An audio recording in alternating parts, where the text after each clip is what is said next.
Marcus's alarm screamed at 5:30 a.m. Today was the day. Victoria Ashford, the CEO's daughter, was visiting Quantum Technologies to become deputy CEO. Marcus, the director of innovation, had spent 3 weeks preparing his breakthrough presentation. By 6:15 a.m. He was on the highway, making perfect time. He'd be early. Everything was going according to plan.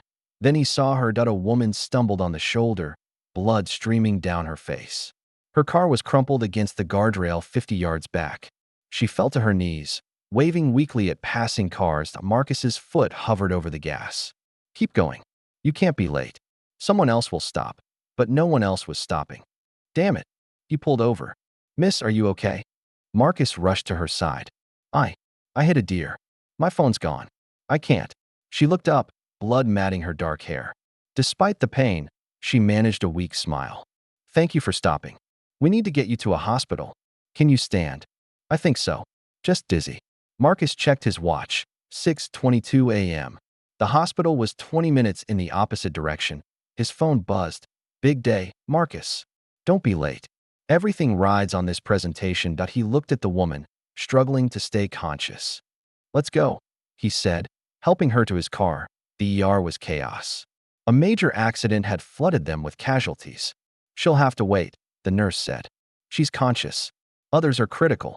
The woman, she'd said her name was Vicky, sat holding gauze to her head, looking so vulnerable. I can't just leave you here, Marcus said. You should go. You keep checking your watch. She turned to him. What's the meeting? Marcus sighed. The CEO's daughter is visiting. I'm supposed to present our quantum computing breakthrough. It's huge. Then go. I'll be fine. And leave you alone? No way. His phone exploded with messages. Where are you? Marcus, we need you now. Mr. Ashford is asking for you. Then at 8:47 a.m. Marcus, if you're not here in 10 minutes, you're fired, he called his boss. Jennifer, I'm at County General. There was an accident. Marcus, Mr. Ashford is furious. If you're not here in 10 minutes, it's over. I couldn't leave her on the highway. I know you have a good heart, but he's sending your termination letter now. I'm so sorry. The call ended. Marcus stared at his phone as the email arrived. Termination of employment. Effective immediately. 7 years. Gone. He walked back to Vicky. She saw his face and knew. You lost your job? She whispered. Yeah. Marcus said heavily. 7 years. All gone. Oh God, this is my fault. Tears streamed down her face. You should have left me. No. Marcus's voice was firm. You know what? I'd do it again. You needed help. You could have died.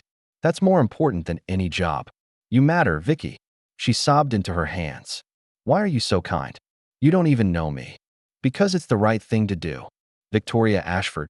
A nurse called. They both stood. Marcus froze. Wait. Victoria Ashford. Vicky looked guilty. Yes. I wanted you to see me as Vicky, not the boss's daughter. People always treat me differently when they know. Marcus's mouth fell open. You're the Victoria Ashford.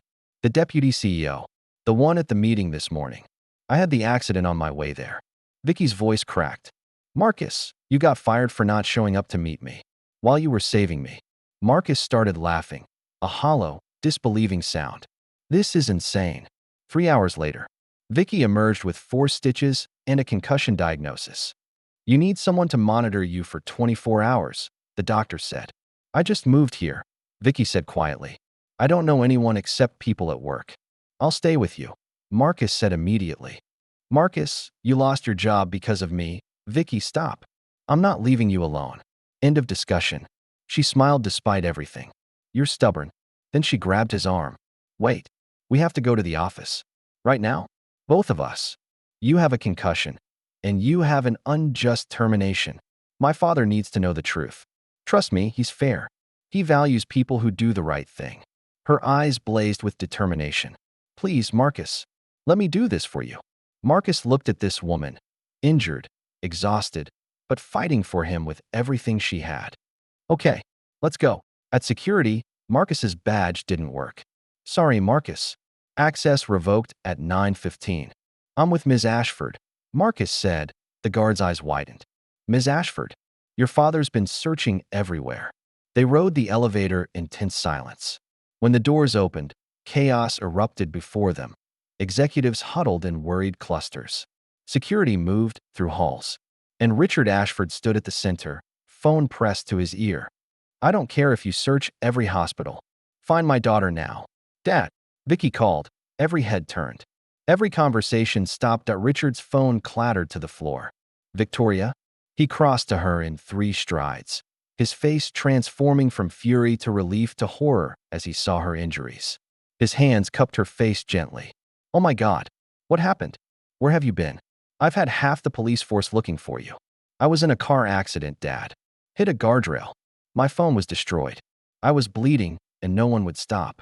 Richard went pale. You could have died. Someone did stop. Vicky gestured to Marcus. Marcus Chun. He saw me and stopped.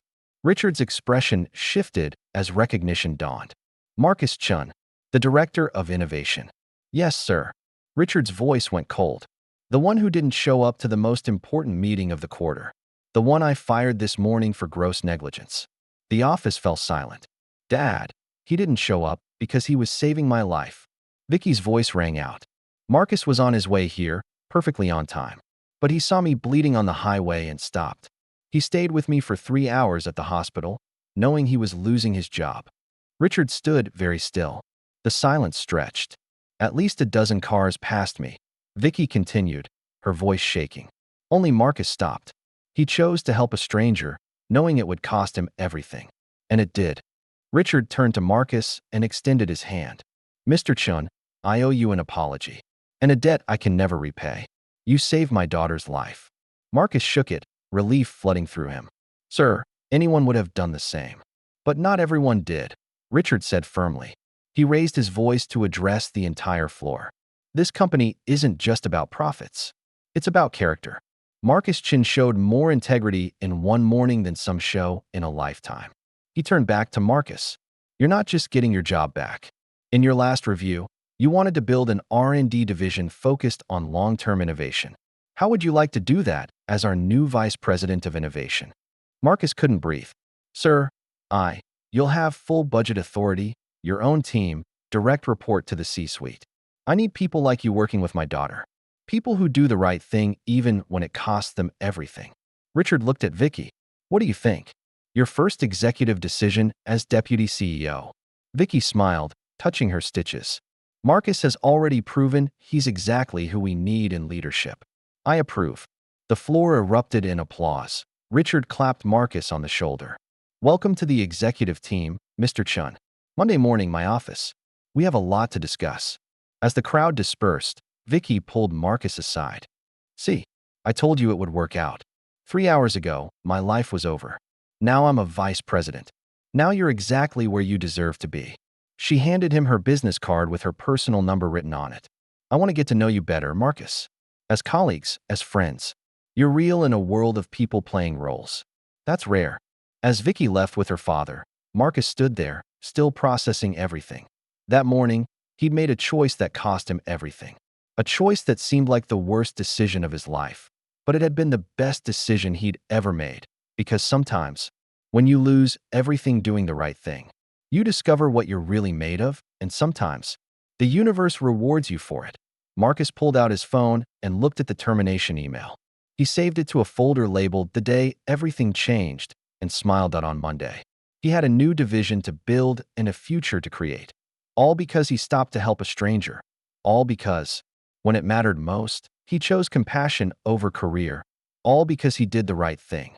If this story touched your heart, don't forget to like this video, subscribe for more inspiring stories, and drop a comment below telling us what impossible thing you're going to accomplish.